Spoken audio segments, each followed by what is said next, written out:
Subscribe to Shunya Academy and Shunya Academy UPSC and press the bell icon to get our regular notifications. Hello दोस्तों, I hope आप सभी अच्छे होंगे और मन लगाकर पढ़ाई कर रहे होंगे। तो हम शुरू कर रहे हैं करंट अफेयर्स की सीरीज, जिसमें हम ले रहे हैं आज इंटरनेशनल इश्यूज।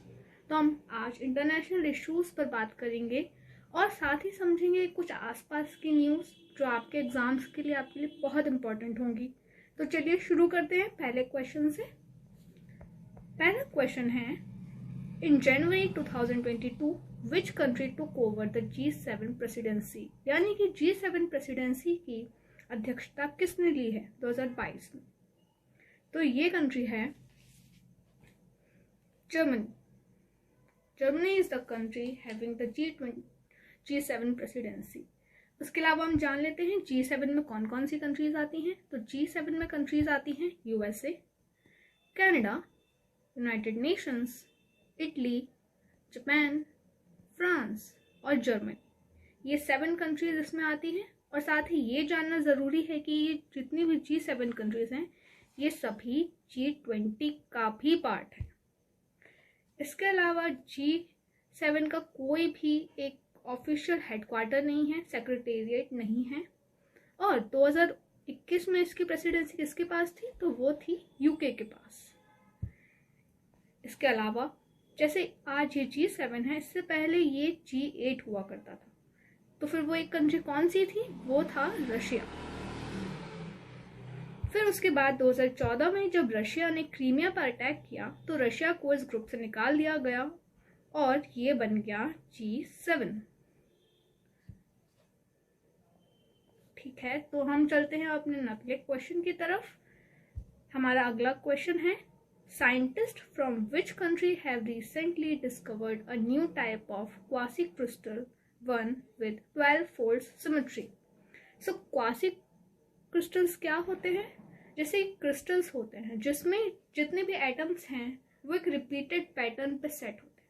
वहीं क्वासी क्रिस्टल्स ऐसे हैं जहाँ पे एटम्स एक ऑर्डर में तो हैं लेकिन वो रिपीटेड ऑर्डर नहीं है, रिपीटेड पैटर्न नहीं है, अनरिपीटेड एक ऑर्डर है, इसलिए उसका नाम क्वासी है। क्वासी मतलब हाफ ट्रुथ।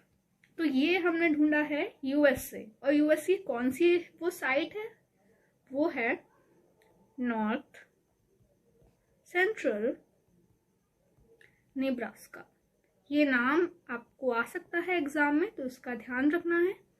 दूसरी बात ये ध्यान रखनी है कि अभी तक हम इस क्वासी क्रिस्टल को लैब्स में बनाते रहे हैं, लेकिन बहुत रेयरली ऐसा होता है कि हमें क्वासी क्रिस्टल नेचुरल फॉर्म्स में मिलते हैं। तो पहली बार ये कब मिले थे? पहली बार मिले थे 2009 में। इसके बाद चलते हैं अपने अगले क्वेश्चन की तरफ। तो हमारा अगला क्वेश्चन है, which country has declared national emergency in view of cyclone Gabriel. Cyclone Gabriel कहाँ पे आया है? तो ये साइक्लोन आया है आपका न्यूजीलैंड में। न्यूजीलैंड ने इस साइक्लोन की वजह से इमरजेंसी घोषित की है और ये इमरजेंसी न्यूजीलैंड की तीसरी बड़ी इमरजेंसी है जो अभी हाल ही में आई है। इससे पहले 2 इमरजेंसी कब लगी थी? एक तो लगी थी क्राइस्ट चर्च अर्थक्वेक की वजह से, और उसके बाद लगी थी कोविड-19 की वजह से। अब ये तीसरी इमरजेंसी है, तो इसे हम याद रखेंगे। और न्यूजीलैंड कहाँ पे है? न्यूजीलैंड है ऑस्ट्रेलिया के भी नीचे, सदर्न हेमिस्फीयर में।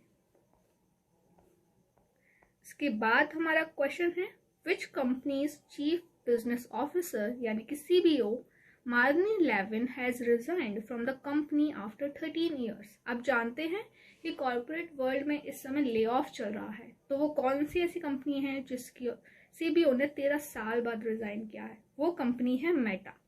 आपको याद है मेटा कौन सी कंपनी है? जिसको आप पहले फेसबुक बोलते थे, वही आज मेटा के नाम से जानी जाती है। और फेसबुक कब बना था? फेसबुक बना था 2004 में और ये बना है मेटा कब? अक्टूबर 2021। इसके अलावा मेटा का या फिर फेसबुक के सीईओ कौन है? तो इसके सीईओ हैं मार्क जकरबर्ग।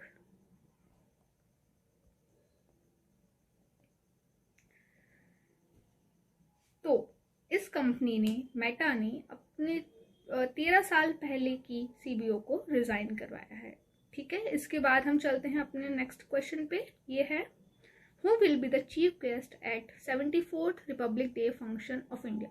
आप जानते हैं कि 26 जनवरी को हमारा रिपब्लिक डे होता है। तो ये जो 74th रिपब्लिक डे है, इस पे हमारे चीफ गेस्ट कौन थे? इस पे हमारे चीफ गेस्ट थे अब्देल फतेह अल सीसी। कौन है ये हैं इजिप्ट के प्रेसिडेंट। यस, इजिप्ट के प्रेसिडेंट।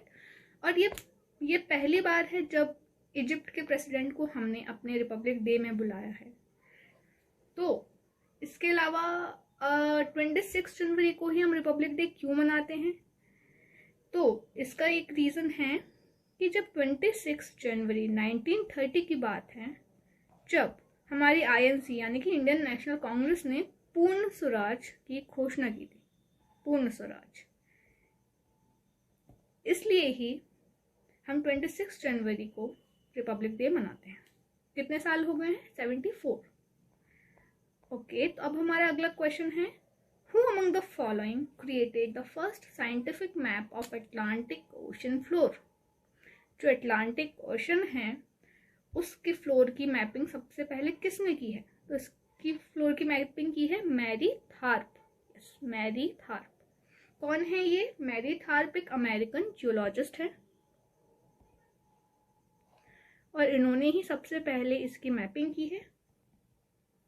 इसके अलावा जानने वाली बात यह है कि अटलांटिक ओशन कहाँ है। तो नॉर्थ अमेरिका और साउथ अमेरिका के बीच, या फिर यूरोप और अफ्रीका के बीच, ये जो रीजन है ये है आपका अटलांटिक ओशन। और ये क्वेश्चन भी कई बार आता है कि ये एस शेप में है।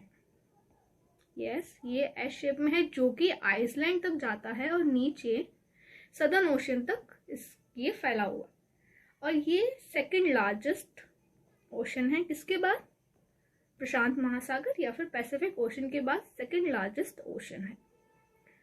इसके अलावा एक बात और जो आपको ध्यान रखनी चाहिए वो है कि हम सी बेड मैपिंग कर रहे हैं। सी बेड क्या होता है कि जो समुद्र तल है उसकी मैपिंग करना। क्यों? ताकि हम क्लाइमेट चेंज को समझ सकें, क्या क्या रिसोर्सेज हैं हमारे पास उसको समझ सकें और उसको कंजर्व कर सकें। तो इसके लिए जो प्रोजेक्ट लाया गया है उसका नाम है सी बेड प्रोजेक्ट 2030। एक कौन से एसडीजी गोल को पूरा करेगा? एसडीजी 14। यस, सो ये हो गए हमारे आज के questions and thank you so much. इसके बाद अगर आप चाहते हैं कि मैं और ज़्यादा क्वेश्चंस बनाऊं तो हम अगली बार मिलेंगे। आप मुझे कमेंट सेक्शन में बता सकते हैं कि कौन सा ऐसा टॉपिक है जहां से आप करंट अफेयर्स की पढ़ाई करना चाहते हैं।